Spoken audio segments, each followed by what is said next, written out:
everybody, it's Melissa, and today I'm giving you my full review and honest opinion of my very first Lattafa fragrance. This one is called Abiyedh Rouge. Okay, so this is a $15 fragrance, but full disclosure, I did get it for free. However, it was not sent from the brand. This is not a sponsored video. What ended up happening was, you know, the sale that I was telling you guys about like a week ago or something. If you spent a certain amount, you got a free Lattafa fragrance if you use you use the code free gift. So a lot of people have been asking me about this brand, and this was the most popular fragrance that I've gotten requests about. So, I ended up getting it for free, which was super awesome. And off the bat, I like this fragrance. I do think it smells identical to Baccarat Rouge. It smells like a sweet cotton candy scent. Now, note-wise, I think there's pear, kumquat, there's caramel, musk, ambergris, geranium, oak moss, things like that. But just smelling this fragrance, I'm not picking up those notes individually and like, oh yes, there's the pear, there's the geranium. It smells like a Baccarat Rouge 540 dupe. Now, the price point for this is what makes it so good. Okay, and that's the thing with a lot of dupe fragrances is they're very tempting to get because they're almost always blind buy worthy, because a lot of people are not going to get buyer's remorse when they spend $15 on a fragrance and they end up not liking it. They will get buyer's remorse if they spend over $100, $200, $300 on a fragrance and they end up not liking that scent. But to me, it's a good clone. It really is a good clone. Does it smell exactly like Baccarat Rouge?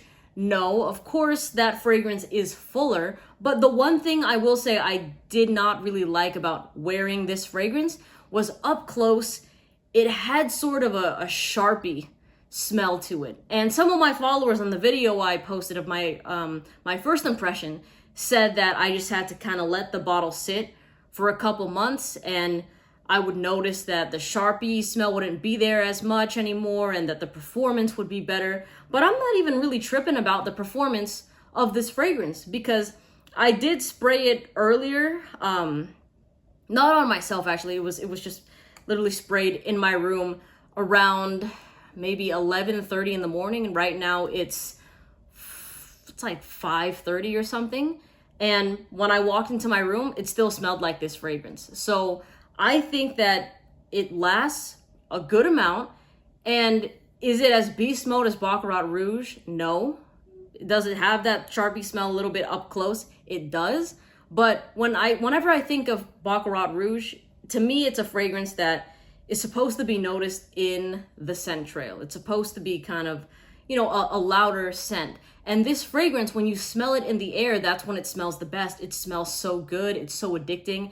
And I have to say, because you guys have seen this in my recent videos, a lot of the new fragrances that I've been trying, I've straight up told y'all that I had to wash it off of my wrist because I did not like them at all. But this fragrance, I did not wash off my wrist, and all day, when I first sprayed it on myself, I really liked it. I said, dang, yeah, this is a good scent. And I know that so many people hate Baccarat Rouge now because they find it to be overplayed, overrated, but to me there's a reason why it's popular and people are gonna keep hating on it. But the thing is, it's an undeniably attractive fragrance, and I do think that for what it's worth, this is absolutely worth it if you're someone that loves Baccarat Rouge but it's just not in your budget, And real quick, I will put the link of where I got this fragrance and where you can get it in the description box and in the comment section below in case you want to support the channel. But do know that that is an affiliate link, so please buy wherever you feel the most comfortable. But it was like $14.85 or something when I checked before I made this video for the 2.3 or the 2 milliliter.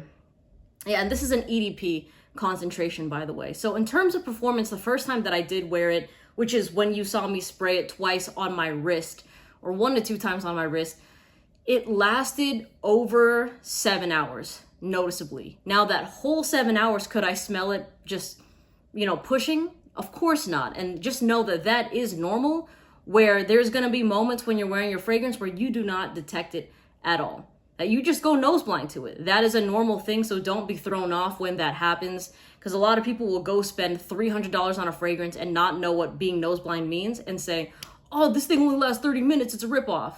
Meanwhile, they're wearing Oud Satin Mood.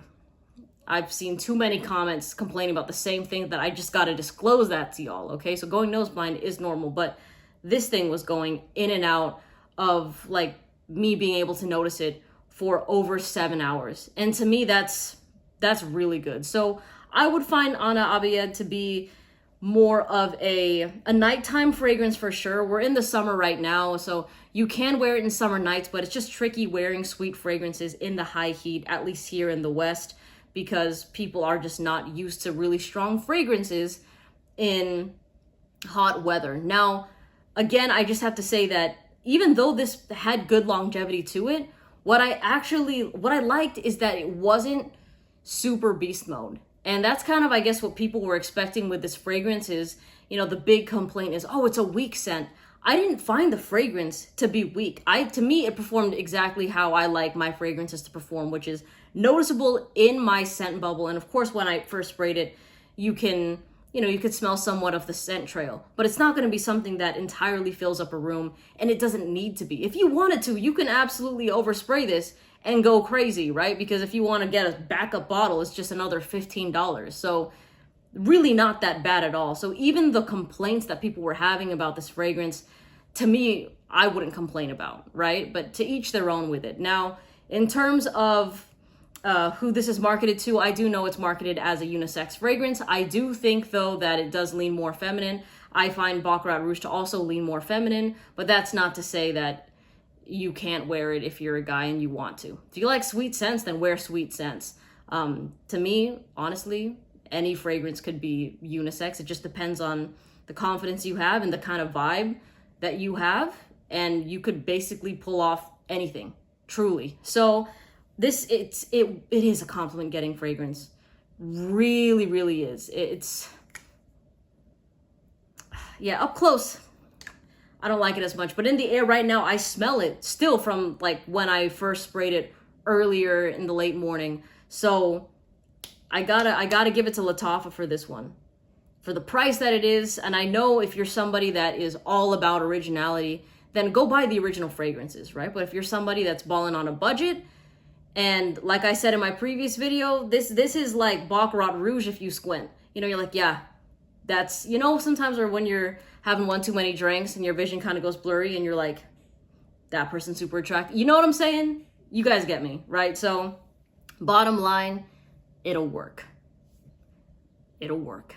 Okay, anyways, let me know what you think of this fragrance down in the comment section below. Let me know other Lattafa fragrances that y'all are interested in me trying also in the comment section. And then again, pinned in the comment section is where you can actually get this fragrance. I hope y'all have a great day, and I'll see you in the next video. Take care. Bye.